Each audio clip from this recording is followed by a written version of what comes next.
Yahweh say, don't start nothing. I like that. I like that. I like that. How we look at people. Yahweh say, don't start nothing. Let you not go finish. In Yahshua's name. Amen. Hallelujah. Don't start nothing. Hallelujah. Yeah. Where you do it, and you ain't gonna do it. Let it go. Let somebody else do it. Don't start nothing. You ain't gonna finish. So. Yes, sir. Okay, hallelujah. Let's go now. Yahweh say, Yahweh said, don't start nothing. don't start nothing That you're not going to finish. that you're not going to finish. Welcome to the Yahweh and Yahshua Speak television show, Mishpoka of Yahweh. It's a joy to be here at the temple, not only this week, but every week. And we are going to start out in Psalms 139. And we are on part 2 of what is ministry? Being at the right place at the right time. Let's go to Psalms 139. What is ministry? Being at the right place at the right time. So Yahweh gave Ra'ah Ana Rapha ben Yisrael a saying, I'm at the right place at the right time. And that is an anointed saying, and we said in the first show, that Yahweh told us to make it an introduction for Yahweh and Yahshua Speak TV shows. And Yahweh is about timing. And so that saying was right on time. Psalms 139, and let's read verse 16, please. Psalms chapter 139, and verse 16. Thine eyes did see my substance, yet being unperfect, and in thy book all my members were written, which in continuance were fashioned, yet when as yet there was none of them.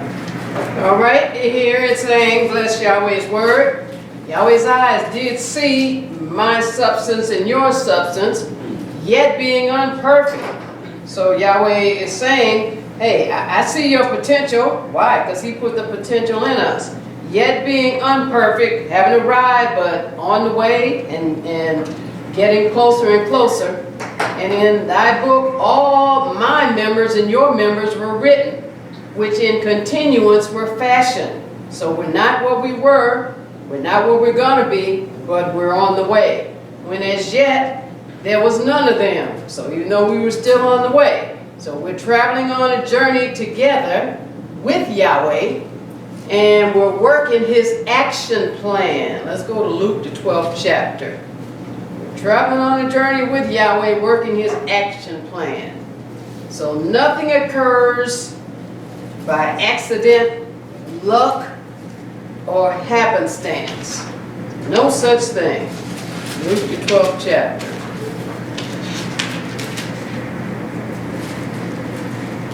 Yahweh's not in control because the devil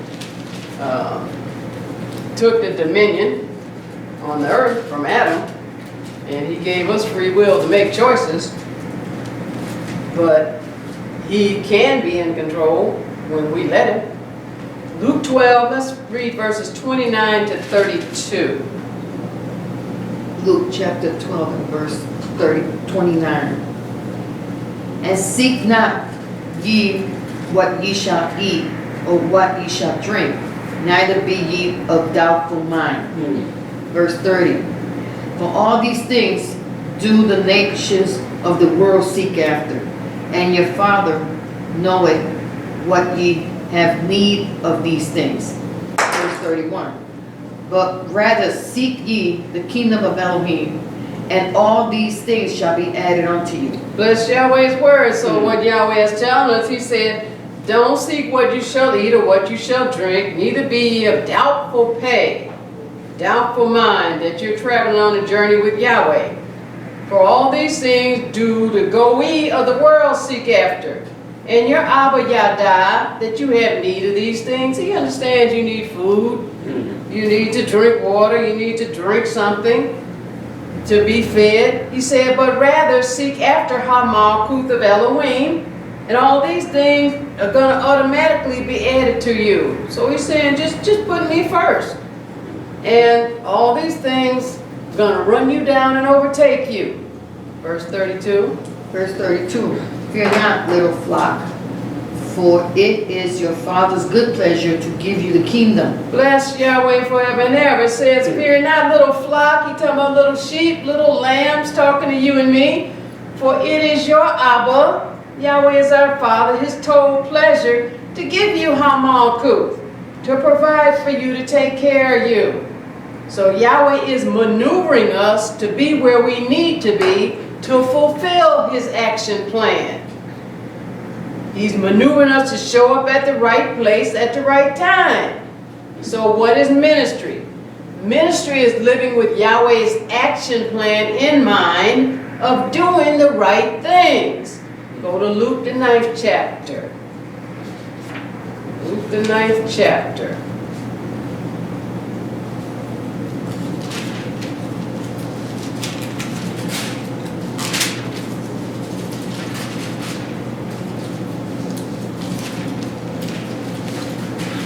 And let's read verse 23. Luke chapter 9, verse 23. And he said to them all, if any man will come after me, let him deny himself and take up his cross daily and follow me. All right, bless Yahweh's word. And he amar to them all. And he's talking to us now. If any Adam will come after me, let him deny himself, trying to figure out what he wants to do, how he wants to do certain things, and take up his cross daily and follow me. Now, Roman Christianity has taken over the world, and it has its ideas about what ministry is. That's why we ask the question, what is ministry? And I've got an article here. You can go to Proverbs, the 4th chapter. And I will read a little bit from this article. And this article, and it's talking about how Roman Christianity has tried to override and supersede and substitute what Yahweh said ministry is, to try to tell you what ministry is, but it's not scriptural. And this article is from www.velocityministrymanagement.com. And the title of it is, What Causes Ministry Burnout? Ministry burnout is caused by not walking with Yahweh on your journey and not letting Yahweh maneuver you to be in the right place at the right time, doing the right things. So this article says, what causes ministry burnout? It says, have you ever had one of those moments where what happened wasn't that big a deal, but it ended up being the last straw? He said, most of the resources I've found focus on the burnout of pastors or the heads of temples. As a senior pastor is a key leader in any given church. If he burns out, there's a significant impact on the entire staff and congregation. Pastors also have the burden of the buck stops here, which contributes to their potential for burnout. However, there's also the danger for church staff and even volunteers to burn out. The only way people burn out is when they're not letting Yahweh maneuver them and show them what to do and how to go and how to do this thing. He said there are several common issues that can lead to burnout for anyone working in ministry. The title of this lesson is, What is Ministry? It's being at the right place at the right time. Who's leading you or me to do that? Yahweh. But sometimes the flesh tries to get in, and we're going to see here, sometimes people try to get in. But we should never leave Yahweh's leading and maneuvering in favor of any other person, thing, anything. All right? So there are several common issues that can lead to burnout for anyone working in ministry. Number one, spending time in the Word only for sermon preparation or to develop a Bible lesson. and not for one's personal relationship with Christ. So, for those that are standing behind the pulpit, if the only thing they do is go in the Bible and study for the lesson, they're going to burn out. They should be eating verses of scripture. They should be listening to the scriptures. They should be watching shows. They should be tuning into YouTube, feeding their spirit with the word. That's their spiritual food. If they're only spending time to prepare the sermon, that can lead to burnout. Number 2, trying to please everyone. It's not possible to please everyone. You please one person, you're going to displease another. So please Yahweh and leave it alone. Number 3, pressure and unrealistic expectations from others, the congregation, from leadership, or both. So there will be people giving you various ideas of what they think ministry is, and that comes from Roman Christianity. All you have to do is get into scripture, and as Ra'ah ban Yisrael said, read it from Genesis to Revelation. And Yahweh will show you and tell you what ministry is. Number 4, a congregation resistant to change or only wanting to focus inwardly rather than outwardly. So there are some people that don't like to change. They think everything should just be exactly the same. But if Yahweh says change, if Yahweh says do something a different way, then they're going to be stressed out. They're going to burn out. Number 5, the temptation to put the pastor on a pedestal and to give him a standard to live up to, no matter what the cost.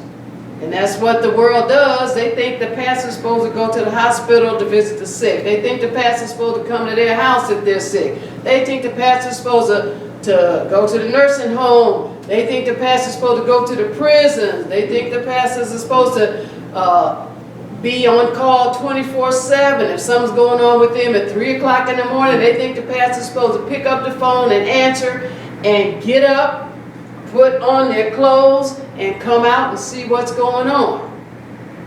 That's unrealistic expectation, and that can lead to burnout. Putting the pastor on a pedestal thinking they're supposed to be doing all this stuff. Number 6, loneliness and isolation. Leaders not feeling they can trust anyone with their struggles or issues. And it says, because in the past they were betrayed by people they confided in. Number 7, lack of planning, structure, and organization, which leads to last minute stuff or unnecessarily long hours trying to make something happen. And that's another thing where Roman Christianity has led people to believe that it's not necessary to have a business plan or to have a structured plan. And they don't understand when you go to different temples and they have different introductions that they do before the sermon, and some of them may sing, or they'll have prayers, or they'll do scripture readings, then they don't understand this is doing things decently and in order. They want it to be different, or they want it to change every week, so they don't get that. All right, number 8, not being willing to accept momentary limits, taking on too much and pushing people to work too many hours to push past those limits. We have to realize that Yahweh is first, but at the same time, He also gave us other responsibilities. We have families, we have secular jobs. So, but there are some people, like I said, they want you to be on call 24 hours, just like the doctor. But that leads to burnout when you're not listening to what Yahweh is telling you. Number 8, poor hiring decisions or unwillingness to correct a poor hiring decision. So if somebody's been, I like that new intro that Rafa did, where it says, if you don't start anything, if you're not going to finish it. So people will start something, and then not step up to carry it through, and then think somebody else is supposed to carry it through, or just drop it and forget about it altogether. So, unwillingness to correct a poor hiring decision. So there are times when we have to bring it to people's attention. Hey, you said you're going to do this. What's going on? Stand up and say, okay, you know what? I'm done. I don't want to do that anymore. Don't just, what do they say when you go to give somebody a high five or something? Don't just leave Yahweh hanging, right? Don't leave people hanging, all right?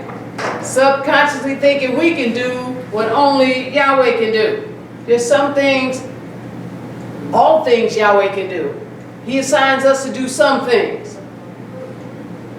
And if we stand up acting like we are responsible for bringing the people in, we're responsible for making them happy, we're responsible for if they feel down, bringing them up.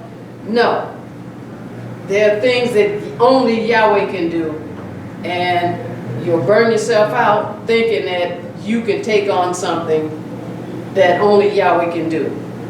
And leaders who refuse to delegate, and you have some people not understanding that leaders cannot do everything. They have to delegate. I had a conversation a couple of weeks ago, and I was bragging on our 2 men of Yahweh with this sister, and letting them know how they had been Yahweh appointed and anointed them to step up as the leaders at the temple. And the first thing she said was, why'd you turn it over to them? What you do that for? That's not understanding. Leaders must delegate. And Yahweh is leading me. He's leading you. And I'm going to do what Yahweh tells me to do. But what I told her was, look, I can't do this by myself. If it wasn't for Yahweh blessing me with these 2 men, faithful men that are standing up and accepting and stepping into a role, I said this temple would have went downhill, because there was some people, men, that backed off. So they were here at the critical time, and I heard from Yahweh. So she didn't say much more, but it was just like me and her. I don't fight with people, but me and her was going to get into it. Like, don't be trying to knock my men of Yahweh that Yahweh blessed me with. I know they're a blessing. But that just comes from Roman Christianity. All right? So Proverbs, the 4th chapter. So following Roman Christianity lets the devil and his demons relax. But when Yahweh is allowed to maneuver us to be at the right place at the right time, doing the right thing, the devil and his demons become insomniacs. They don't get any sleep. Proverbs 4 and verses 14 to 16. And that's what you want. You want them to not get any sleep, not you to not get any sleep. All right, Proverbs 4 and verses 14 to 16. Proverbs chapter 4 and verse 14. Enter not into the path of the wicked, and go not in the way of evil men. Verse 15. Avoid it, pass not by it, turn from it, and pass away. Verse 16. For they sleep not, except they have done mischief, and their sleep is taken away unless they cause some to fall. So these are demons working through people. It's saying, don't enter into the path of the Rasha, and go not in the way of Ra Adam. Avoid it, pass by it, turn from it, and pass away. Keep away from that. It says, for these people and the demons sleep not, except they have done mischief, and their sleep is taken away unless they cause some to fall. So we should let Yahweh be maneuvering us and leading us and guiding us, so much so that they never get any sleep. It says, because they're not going to cause us to fall. Because we're listening to what Yahweh tells us to do, and we're doing it. We're being at the right place at the right time. Go to Mark, the 3rd chapter. So the devil and his demons are uncomfortable and in torment when they're around us in ministry at the right place at the right time, doing the right things. That puts them in torment. They are uncomfortable. Mark the 3rd chapter and verses 10 to 12. And that's how you want them. You don't want to be uncomfortable. You want them to be uncomfortable. You want them not getting any sleep.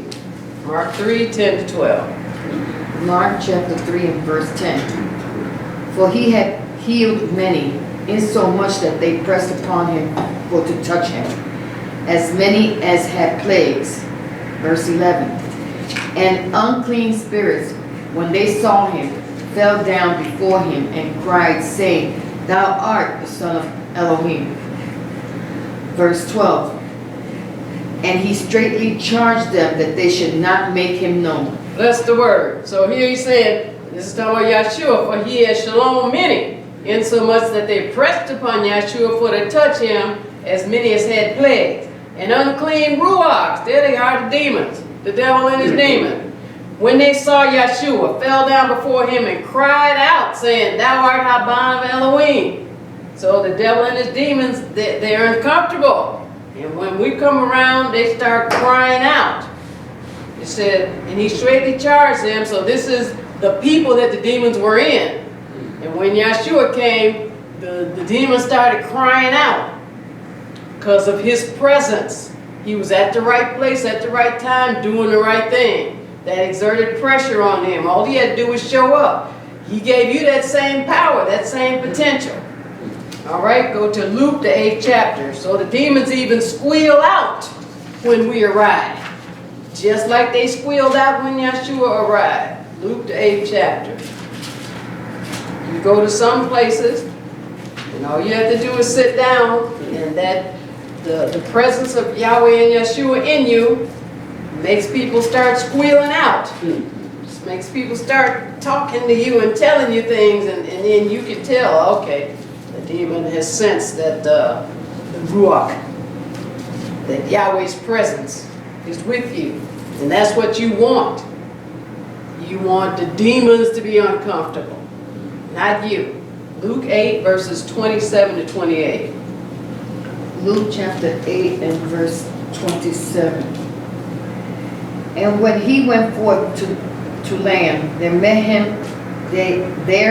him out of the city a certain man, which had devils long time, and wear no clothes, neither abode in any house, but in the tombs. Verse 28. When he saw Yahshua, he cried out and fell down before him with a loud voice and said, What have I to do with thee, Yahshua, thou Son of Elohim Most High? I beseech thee, torment me not. Bless Yahweh's word. Praise our Yahweh. And when he went forth, Yahshua, to land, there met him out of the city a certain Adam, which had devils a long time, and wear no clothes. So he's naked. Neither stayed he in any byre, but in the tombs, in the graveyard. And when he saw Yahshua, the demon made him cry out, and fell down before Yahshua with a loud voice and murmured, What have I to do with thee, Yahshua, Haban of Elohim Elion? I beseech thee, torment me not. So the demon squealed out. The presence of Yahweh in you makes the demon squeal out too. Go to Luke, the 4th chapter. They don't like being around you. Why? Because the presence of Yahweh is with you. The first day of the week, people made that song, The Presence of Yahweh is here. You can feel it in the atmosphere. Hey, it's in you and me. They sense it. So you need to know you got it. You're bringing it. Yahweh is bringing it through you. Luke 4, verses 40 to 41. Luke chapter 4, verse 40. Now when the sun was setting, all they that had any sick with divers diseases brought them unto him, And he laid his hands on every one of them and healed them. Verse 41. And devils also came out of many, crying out and saying, Thou art Mashiach, the son of Elohim. And he rebuking them, suffered them not to speak, for they knew that he was Mashiach. Praise the word. So it's saying, yeah, the demons, the devils also came out of many, crying out, squealing, and saying, Thou art Mashiach, Habon of Elohim. And Yahshua rebuking them, told them, shut up.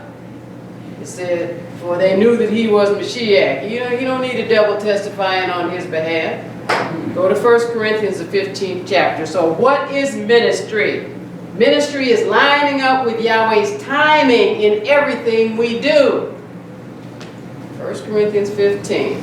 He had a perfectly timed action plan for Yahshua. 1 Corinthians 15. And he's got one for you and I too. If you care to know it, he gives you the choice. And some,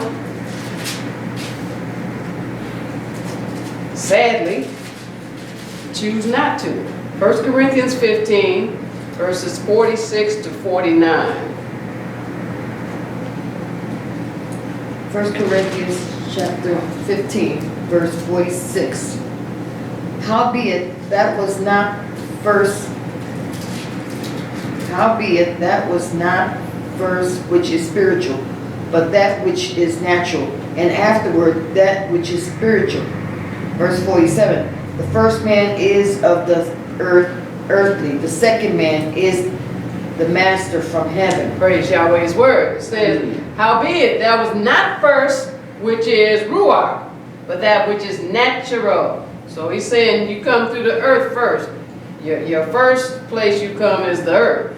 And afterward, that which is ruach, or spiritual. That is, if you make the choice to go that way on the earth. You don't make the choice to go that way on the earth, then you die naturally, the first death, and you're going to die the second death, which is a lake of fire.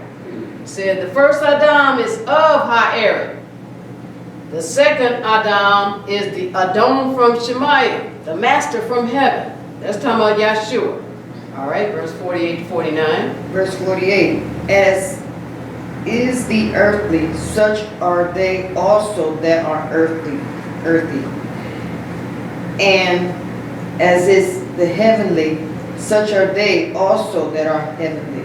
Verse 49. And as we have borne the image of the earthly, we shall also bear the image of the heavenly. Bless Yahweh's word. So here Yahweh's saying, as is the earthy, such are they that are earthy. Those that us are born into the natural world, we're earthy.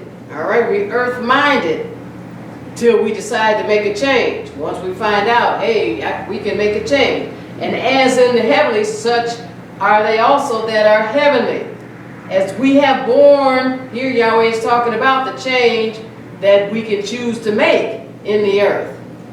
And we're going to see that we cannot minister until we decide to make that change. As we have borne the image of the earthly, we shall also bear the image of the heavenly, should we choose to do so. Go to Matthew, the 25th chapter. So Yahweh has a perfectly timed action plan for all humans. Go to Matthew 25. His action plan for the foolish virgins was to be at the right place at the right time.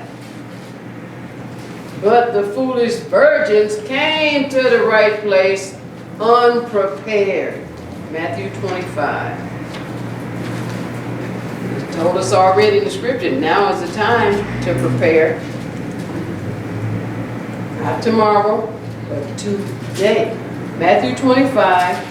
We're going to read verses 3 to 10, but I'm sure the Ruach is going to stop me before you get to 10. Matthew 25, let's start at verse 3. Matthew chapter 25 and verse 3. They that were foolish took their lamps and took no oil with them. Verse 4. But the wise took oil in their vessels with their lamps. Verse 5. While the bridegroom tarried, they all slumbered and slept. Now, praise Yahweh's word. So we see in this parable, which Yahweh is showing us, Yahshua and Yahweh is showing us types of people and how they live their life and how they respond to Yahweh seeking to maneuver them to be at the right place at the right time. It says, they that were foolish took their lamps, but they didn't have any oil with them. But the Kakam took oil in their vessels with their lamps. So the foolish assumed they knew some stuff they didn't know. They assumed that they had done enough or prepared enough or studied enough or prayed enough. They assumed, just like Kepha, when Yahshua told him, you know what, before the rooster crows 3 times, you're going to deny, before the rooster crows 3 times, you're going to deny me 3 times. No, before the rooster crows, you're going to deny me 3 times. And Kepha, instead of saying, oh, Yahshua, help me, how can I not do that? Oh, no, I would never, Other people might do it, but I would never do that. So when Yahweh tells me something, then I say, okay, Father, show me how I can avoid that. Let me hear clearly. Show me what do I need to do more of so I don't do that. But Kepha ended up where before the rooster crowed at, pre-dawn, he had denied Yahshua 3 times. He felt real bad, but he recovered and he learned from that. But he didn't have to go through that if he had just listened. So these foolish virgins had any oil in their lamp. The wise ones, it's better to have more than enough than not have enough and need some more. And then you're going to find out, that's what he's telling us about these type of people. When you're at the critical juncture and you don't have what you need and you got to try to run and get it together and find it, then it's going to cost them. It's going to cost them dearly. It says, while the bridegroom tarried, so he didn't come right at the time when these foolish virgins figured, okay, well, hey, we got enough. That's enough. He stayed a little longer than they thought. It said they all relaxed. They slumbered and they slept waiting for him. All right, verse 6. Verse 6. And at midnight there was a cry made, behold, the bridegroom cometh, go ye out to meet him. Verse 7. Then all those virgins arose and trimmed their lamps. Verse 8. And the foolish said unto the wise, give us of your oil, for our lamps are gone out. Verse 9. But the wise answered, saying, not so, lest there be not enough for us and you. But go ye rather to them that sell, and buy for yourselves. Bless Yahweh's word. So it said, now at midnight. So the bridegroom, he stayed a little longer. Actually, he was coming at the right time. But what happened was the foolish virgin didn't prepare themselves like they should have. Said at midnight there was a cry made, behold, the bridegroom cometh, go ye out to meet him. Then all those virgins, they got up and they trimmed their lamps. And the foolish amar unto the Kakam, give us of your oil, for our lamps are gone out. Hey, we didn't bring enough, we didn't prepare enough. That was on them. But the Kakam amar, they answered in amar, no, not so, lest there be not enough for us and you. But go you rather to them that sell and buy for yourselves. So now's the time to be stocking up, not like Jim Baker saying, but stocking up with your spiritual knowledge, stocking up and getting to the temple and getting as much word as you can, stocking up and being around Yahweh's people and stocking up and getting Yahweh's wisdom, knowledge, and understanding, and stocking up and praying and getting closer and closer to Yahweh and Yahshua. Is the wise going to say, hey, I'm available now. I can talk to you now. I got time now. But we're going to see there's going to come a time when, like the wise said here, whoa, no, you should have got it from us before now. It's too late. It said, now it's me or you. And guess what? I'm choosing me because I was available all that time. They said, not so, lest there be not enough for us and you. but go ye rather to them that sell and buy for yourselves. It's saying, hey, if we prepared and had enough, then you could have done the same thing. But now it's too late. Now you got to go out on your own. You could have got it before now, but it's me or you, and I'm going off of my preparation now. I was preparing and had extra all the while when we were going, but now it's at the critical point. It's like, it's between me and you, and I'm choosing me this time. I was choosing you before, but I'm choosing me because I had some time to spare. I had some stuff to spare. All right, verse 10. Verse 10, and while they went to buy, the bridegroom came, and they that were ready went in with him to the marriage, and the door was shut. It says, so while the foolish virgins had to go and buy that oil, and the wise, they weren't mean anything, but it was just the time had run out.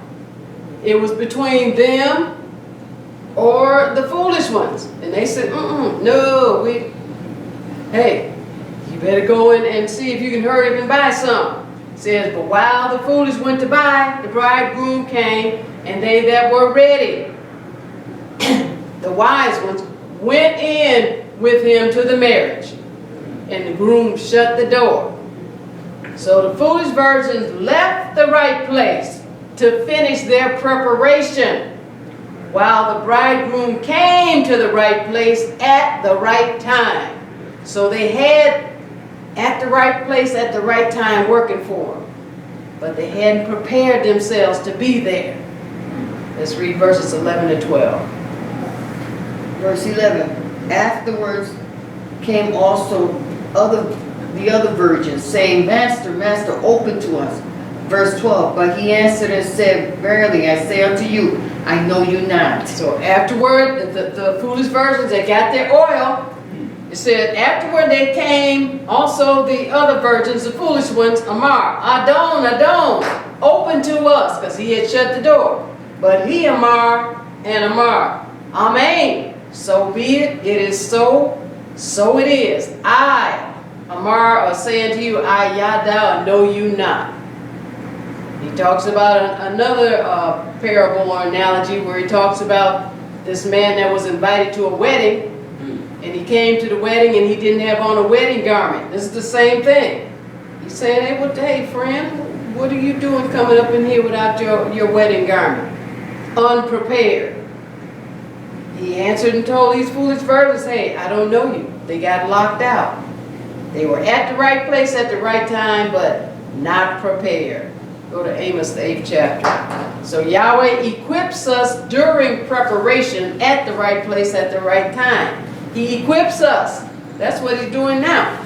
Every time we come to the temple, every time we tune into a show, every time we read a book that's talking about the scripture, every time we look up a definition, Yahweh is equipping us. He's preparing us. So when we're at the right time, at the right place, then we will be doing the right thing. We will be prepared. Amos, the 8th chapter. And now the thing about the flesh is, or not being close to Yahweh is, we can think we have more time to prepare than we actually do. That's why he warns us here in Amos, the 8th chapter about it. Amos 8, let's read verse 11 to 13. Amos 8 and verses 11 to 13. Amos chapter 8 and verse 11. Behold, the days come, saith Yahweh Elohim, that I will send a famine in the land, not a famine of bread, nor a thirst for water, but of hearing the words of Yahweh. Verse 12. And they shall wander from sea to sea, and from the north even to the east they shall run to and fro to seek the word of Yahweh, and shall not find it.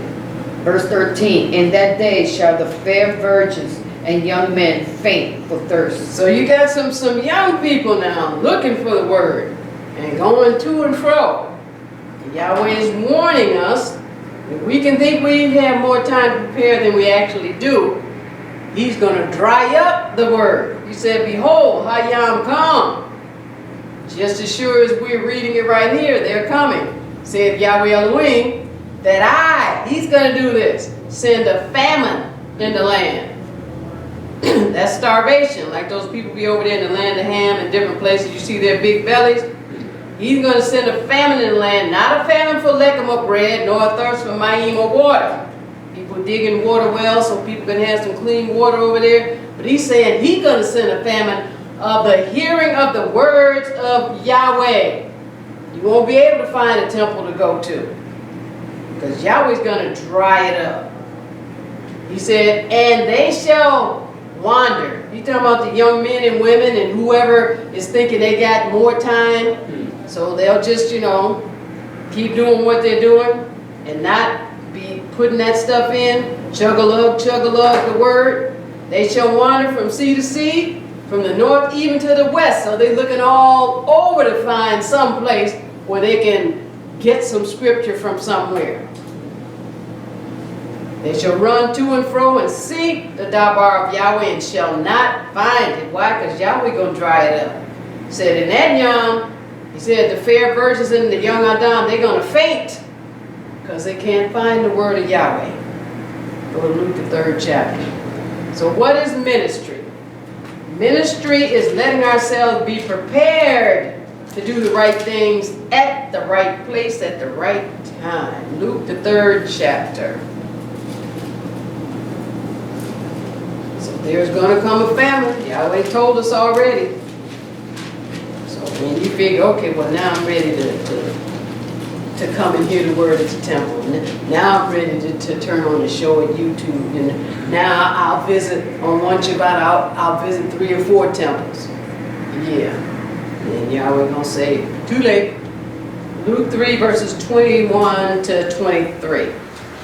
Luke chapter 3 and verse 21.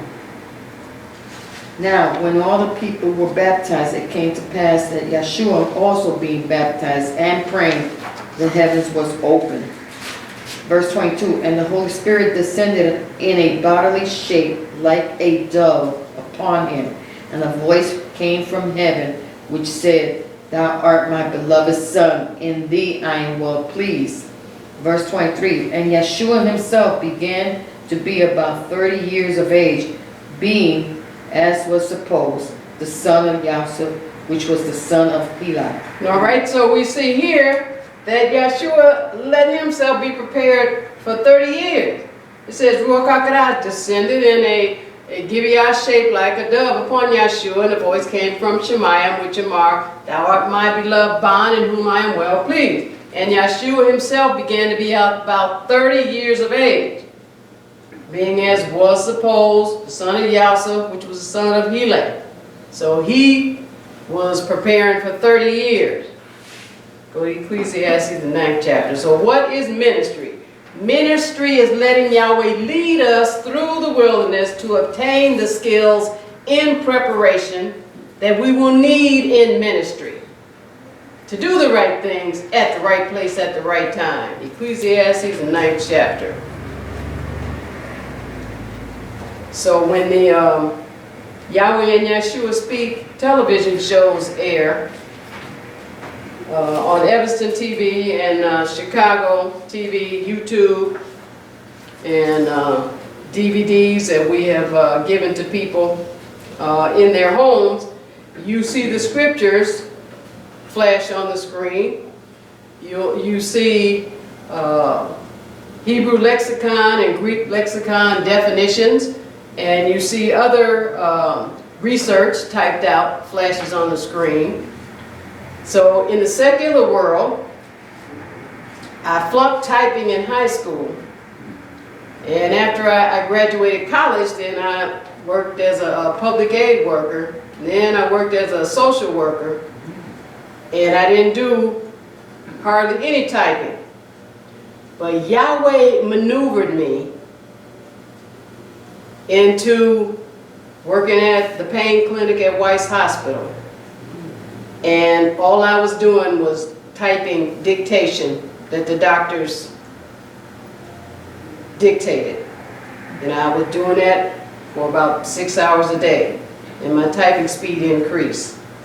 Then he maneuvered me to a law firm for 14 years. And my typing increased some more. Then he maneuvered me to another law firm for 17 years. And my typing increased to 80 words per minute. He showed me how to incorporate businesses. He showed me how to do bylaws. Ecclesiastes 9 and verse 10. This is what it's talking about. Ecclesiastes chapter 9 and verse 10. Whatsoever thy hand findeth to do, do it with thy might. For there is no work, nor device, nor knowledge, nor wisdom in the grave, whither thou goest. All right, so bless Yahweh's word. He's saying, whatsoever your hand and my hand find to do, do it with your might. For there is no work, nor device, nor yada, nor kokma in the grave where you and I are going. He said, now's the time to understand your wilderness experience and what's supposed to be happening in the wilderness. So like the foolish virgins, not understanding the wilderness is preparation time to bring out Yahweh's excellence in us, it was brought to Micaiah's attention that it was unnecessary, quote unquote, for me to type the scriptures and things for the shows. It was said that we should follow other temples' examples. And other temples, what they do is they'll put up the verse and that's it. They won't actually type the whole verse out. And they don't put up any research notes from any concordances or anything like that. They'll read them, but they won't put the typing up there. So Micaiah saw that my 80 word per minute typing skill was wilderness preparation for the Yahweh and Yahshua Speak TV show ministry. Yeah, I got money from the law firm and the other places, but the whole point of me typing 80 word per minute was to do things through Yahweh with excellence, so that now he's put us in a position to where he's getting glory by us doing that.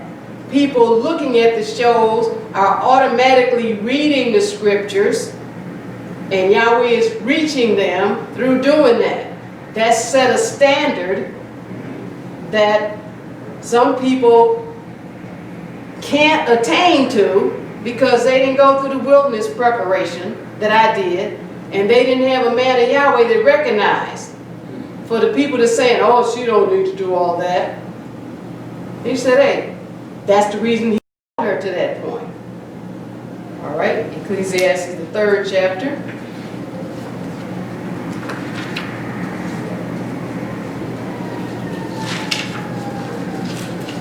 And I saw that too, after he pointed it out. Like, hey, yeah, getting paid by the law firm was nice, but working for Yahweh is even better. Ecclesiastes verse 2, and when I'm editing the shows and typing and just flying like the wind, I'm just blessing Yahweh. That's the best job I ever had. Ecclesiastes 3 verses 10 to 11. Ecclesiastes chapter 3 and verse 10. I have seen the travail which Elohim hath given to the sons of men to be exercised in it. Verse 11. He hath made everything beautiful in his time. Also, he has set the world in their heart, so that no man can find out the work that Elohim maketh from the beginning to the end. All right? Bless Yahweh's word. He says, I have seen their travail which Elohim have given to Habana men to be exercised in it. In other words, getting that training, getting that preparation in the wilderness, preparing yourself. And it wasn't easy, but it was doable. And Yahweh disciplined me to where I just had to get faster. And I remember I worked at a job when I was transitioning and trying to get my speed up, and I was working at this job at the, it's not the State of Illinois building, but there's the building right across the street, State of something. And this, it was actually an Esau I was working for, and he had this old typewriter, and if you didn't type perfectly, then you had to use whiteout and all that other stuff. And he typed the daily court call for these attorneys. And I was only there about a week, and I'm trying to get that speed up, and that was the only job I ever got fired from, because I couldn't type fast enough. But that was Yahweh working with me to get me through that. And I didn't even like the job, but it's like, you know what? I learned from that. Yahweh used that. So Yahweh's made everything beautiful in His time. Also, He set the world in their pay, so that no Adam can find out the work that Elohim maketh from HaBereshit to the end. So I didn't know that I was going to be using this to type the scriptures. But Yahweh was maneuvering me.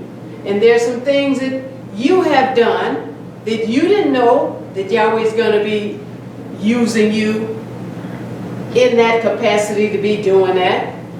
But see, Yahweh knows what He's doing. We'll catch up later.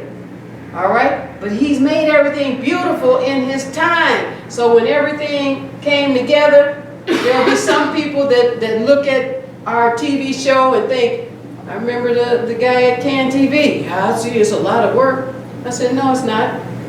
Just because I've done it for a living for so long, it's like, it's easy. And the things that you do for Yahweh, that He's trained you to do, like Sister Derock will wash the windows outside the temple, inside and out. And Yahweh trained her from a child. Her parents assigned her to wash the bookcases that they had some knickknacks in, and the knickknacks and everything. And she didn't know. And then she was at O'Hare and perfected how to wash the windows and how to do the ammonia and everything just right. And so then when Yahweh tells her to do the windows at the temple, it's like, you'll be like the people on the commercial. You better watch it. You'll be bumped into the glass. But she didn't know. Yahweh's good like that. He's made everything beautiful in His time. And when it's time, it all comes together. And He set the world in our mind. He's got that action plan. But we can't find out the beginning to the end. He'll let us know as we need to know. All right? Ecclesiastes, the 7th chapter. So receiving preparation in the wilderness gives us confidence that Yahweh is maneuvering us to be doing the right things at the right place at the right time. Even when outward circumstances look totally opposite. Ecclesiastes, the 7th chapter and verse 8. Ecclesiastes chapter 7 and verse 8. Better is the end of a thing than the beginning thereof, and the patient in spirit is better than the proud in spirit. All right, so all of us, the training we got in the wilderness that we are now using in ministry, says better is the end of a thing than HaBereshit thereof. And the patient in Ruach is better than the proud in Ruach. Until Yahweh woke us up and then we realized, hey, you know what? Yahweh trained me to do this real good. Oh, so that's what that was for. It's not like, you're the most good professional out here in the secular world. No, it was really for you to do in ministry what Yahweh's telling you to do. And then your patience and just dealing with it and learning how to do it, then when you crossed over in the ministry, it made it real breezy, light and easy for you. Go to Deuteronomy, the 1st chapter. So what is ministry? Ministry is going through the wilderness, obtaining the preparation skills to minister with. Deuteronomy, the 1st chapter. And we don't want to be like our forefathers, just going through the wilderness and rumbling and don't know what you're going, just going through the wilderness. No. Ministry is going through the wilderness, attaining the skills to minister with. You may not know exactly what you're going to do in the ministry, But once you're called to Yahweh, you're gonna minister. If you want to please Yahweh. Deuteronomy 1 and verse 40. Deuteronomy chapter 1 and verse 40. But as for you, turn you and take your journey into the wilderness by the way of the Red Sea. Now he's talking to the children of Israel, but he's talking to you and me too. He said, but as for you, turn you and take your journey into the wilderness. You and I have all had a journey in the wilderness. And however long we have to stay in the wilderness depends on how long it takes us to get the skills to prepare us to come on and start working for Yahweh in the land of Canaan. I'm talking about spiritually, to come on and start using those skills at the place that he set up. So Micaiah was in the wilderness for 39 years. He got circumcised at 39 when he found out from the scriptures that he was supposed to be circumcised and his mother and daddy didn't do it. He did it in preparation for ministry. He didn't know that Yahweh's going to have him open up a temple.